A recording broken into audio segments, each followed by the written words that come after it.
Welcome back to our channel. But don't just scroll away. 006.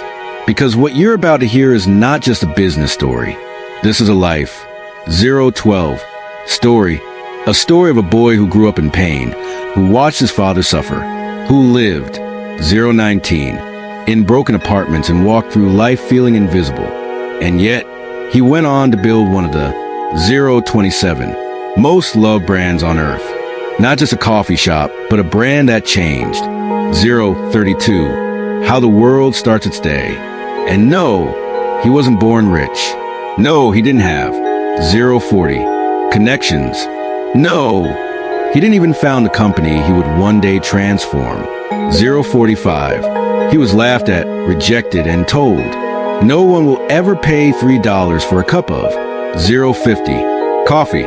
He heard no not once, not 10 times, but 217 times. And still he did.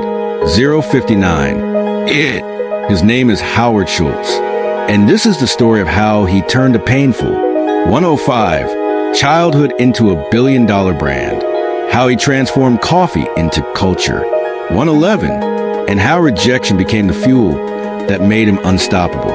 And yes, while you listen, you're also 119. Improving your English because we use clear, emotional, beginner-friendly. 125. Storytelling that helps you learn new words, real-life lessons, and become. 130. Fluent through stories. So, grab your coffee or your dreams because this isn't. 136. Just a story you'll remember. This is a story that might change your life. Part 142. 1. The boy who grew up in Japan, Brooklyn, New York, 1953. 149. Howard Schultz was born into a world where dreams were small because life was. 155. Hard.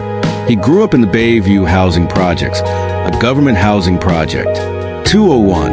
In a rough Brooklyn neighborhood where people survived paycheck to paycheck. His father was a delivery driver. No big. 209. Job, no stability, no health insurance. One day, he slipped on ice and injured. 215. His hip badly. And you know what happened? Nothing. No medical help. No. 221. Compensation, no support, no voice. Howard watched his father, a strong man, 228, become broken and hopeless overnight. He watched him sit on the couch, jobless, 233. Depressed and filled with shame. There was no one to help, no one to care. 239. Howard would later say, that moment changed me. I saw what it meant to be a 245. Number, not a person. I promised myself if I ever built a company, it would. 252. Honor people, not crush them. He was just a boy. But that pain stayed in his. 258. So, they were so poor. Howard used to feel embarrassed to bring friends home. 304. He had no room of his own, no luxury, not even enough clothes sometimes. 310. He said, when you're that poor, you never forget it. Poverty leaves a. 315. Shadow. But this shadow didn't kill him. It lit a fire inside him. Howard had no path. 322. Laid out for success. But he had one superpower, determination. He played. 328. Sports. He worked odd jobs. He sold newspapers. He saved money. And against 334. All odds, he became the first in his family to go to college. But even that, 340, wasn't easy. He didn't go to Harvard. He went to Northern Michigan University on 346. A football scholarship, and worked as a bartender and salesman to pay for school. 352. After college, he started working as a salesman for Xerox, one of the best sales training companies at that time. 359. He was good, very good, but Howard wanted more. 405. One day, he joined a small kitchenware company. His job, sell coffee machines. 411. To local cafes. And that's when something unexpected happened. For 17, while analyzing sales reports, he noticed one small client in Seattle kept buying more machines than anyone else. For 25, He was curious, so he flew there to find out why. The company was called 430 Starbucks. At that time, it had just 4 stores, and it didn't even sell. For 36, coffee to drink, just beans, grinders, and equipment. But there was something, 441, about the people, the energy, the philosophy. Howard fell in love. He said, there was 448. Something magical about Starbucks. I saw more than coffee. I saw warmth, authenticity, culture. And in that 456 moment, a seed was planted. He quit his job. He joined Starbucks, but he had no 504 idea that this small decision would lead to the biggest battle of his life. Howard Schultz had seen pain. He had 512, felt invisible. He had been poor, hopeless, and humiliated. 517. But he also had a dream to build something better than what his 522 father had, to build a company that respected people. And he had just found 527, the perfect soil. Starbucks. What he didn't know yet was that the very people, 534, he admired would soon turn down his biggest idea. They would say, that's 540, not who we are. But Howard Schultz was no ordinary man. 546. He didn't just sell coffee. He was about to sell a new way of life. Howard. 551. Schultz had joined Starbucks, a small company in Seattle. He was not the owner. He was not rich. He was just an 559 employee. But inside him, something bigger was growing. A vision that nobody, 606, else could see. In 1983, Starbucks sent Howard to Milan, Italy for a trade show. 614. It was supposed to be a short business trip. But what he discovered there changed the direction of his life.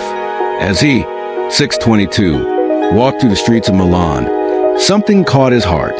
There were 627 espresso bars on every corner, busy, vibrant, full of people. But they, 634, weren't just drinking coffee. They were talking, laughing, sharing moments. 641, connecting. The barista knew people by name. Customers didn't just come for 646 coffee. They came for experience, emotion, community. Howard stood there, speechless. It was 654, like stepping into a new world.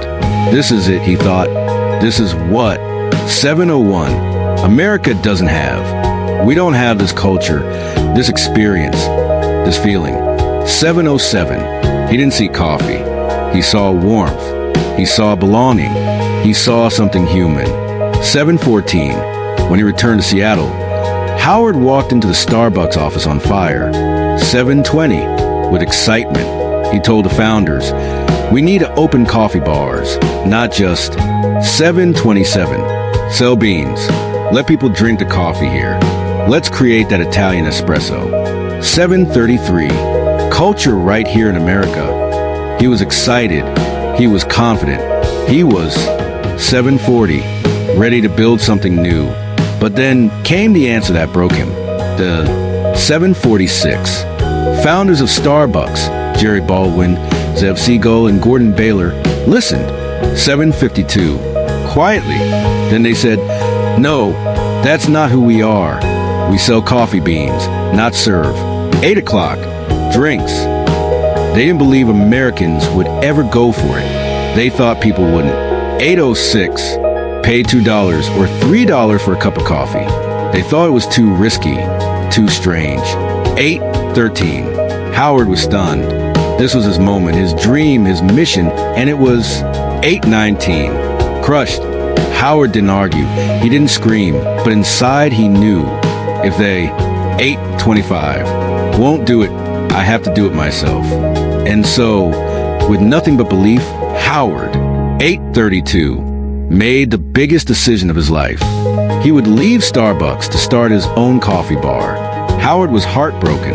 840, he loved Starbucks, but his dream was bigger than loyalty. So in 1985, he quit. 847, He decided to start a company called Il Giornale, named after an Italian newspaper.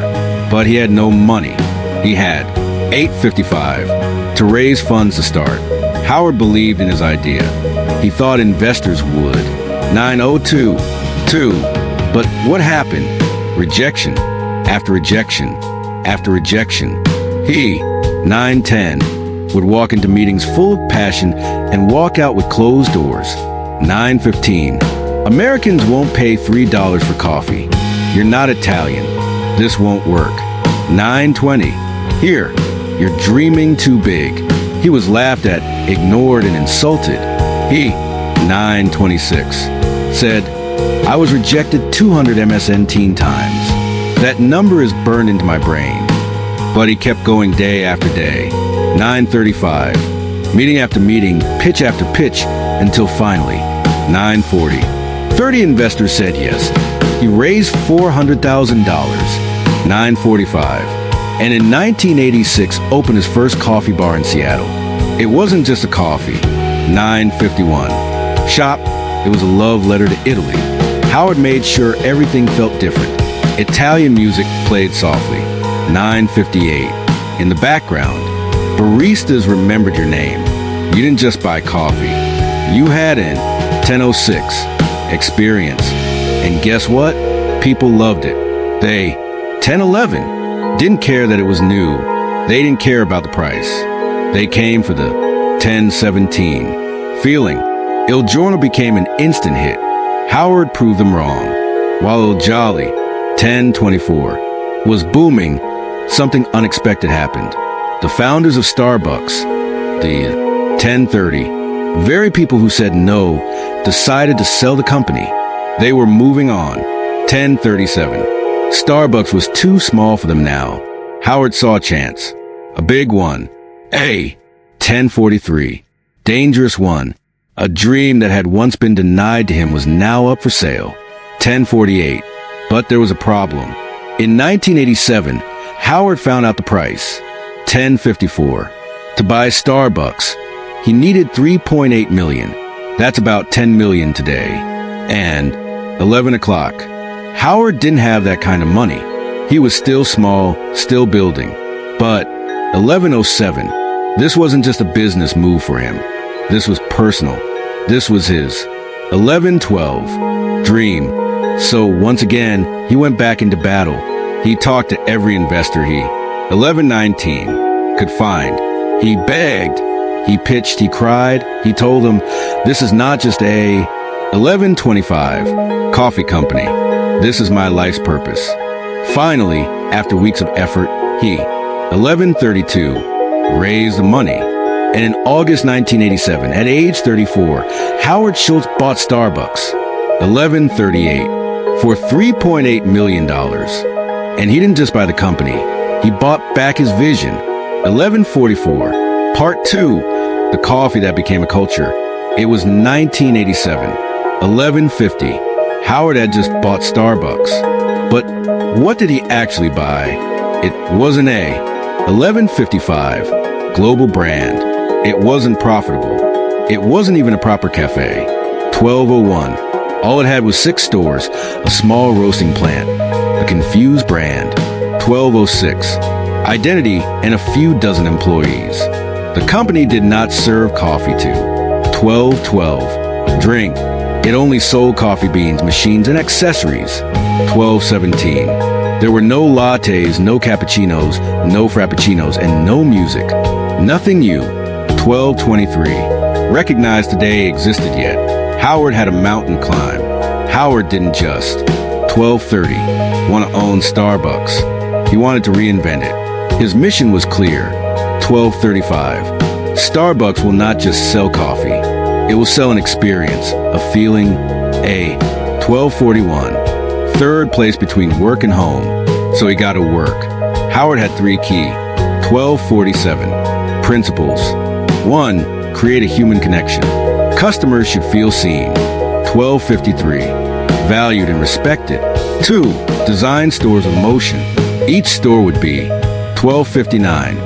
Warm, inviting with soft lighting, music, and a unique smell. 13:04. 3. make every cup feel personal. The baristas would remember names, Smile, 1310, and make you feel like family. He didn't want to sell fast coffee. He wanted to, 1317, build ritual, emotion, and community, just like he saw in Italy, 1322. Howard focused on tiny things that other businesses ignored. The smell inside the 1328 store. Never let food overpower the smell of coffee. The music, every 1334. Starbucks had curated playlists to match the mood. The seating cozy, not 1340. Cramped, the counters designed so baristas and customers could talk comfortably. The lighting always soft, 1348. Never harsh. The names on cups to make every customer feel special. And most, 1355. Importantly, the person behind the counter is not just making coffee. They are creating. 1401. Warmth. Howard believed the employees were the heart of the brand. He didn't. 1407. Call them staff or workers. He called them partners. Even part-time baristas. 1414. Were given healthcare benefits, stock options, training, not just for skill. 1420. But for soul. This was revolutionary in America, especially for a coffee shop. 1426. Howard said, if we treat our people well, they will treat our customers well, and everything will take care of. 1433. Itself. He made sure baristas looked customers in the eye, smiled, asked how your day. 1441 was remembered regulars. In Starbucks, you were not a number. You were a name. 1447. A person, a story. In 1987, after Howard took over, Starbucks had just 6. 1454. Stores, no national presence, a huge vision, but very little profit. Over the 1,500 hours. Next 5 years, he grew Starbucks to 165 stores across cities like Chicago, 1506, Vancouver, and New York. But this growth wasn't random. Every location was. 1512, carefully picked. Every store was designed to create community, not just sell coffee. Howard refused a franchise. 1520, the stores. Why? Because he wanted to protect the experience. He said, I want control. 1529, the quality, the emotion, the feeling that can't be outsourced. Before, 1535, Starbucks. Most Americans had never heard of espresso, latte, cappuccino. 1541, macchiato, frappuccino. Howard made these words part of every day. 1547, life. He trained his staff and customers to learn them patiently and 1552, respectfully, and slowly the culture changed. 1557, people didn't just say coffee. They said, can I get a tall vanilla latte with soy milk? Starbucks didn't just. 1605, sell drinks. It educated, uplifted, and reshaped how people thought about their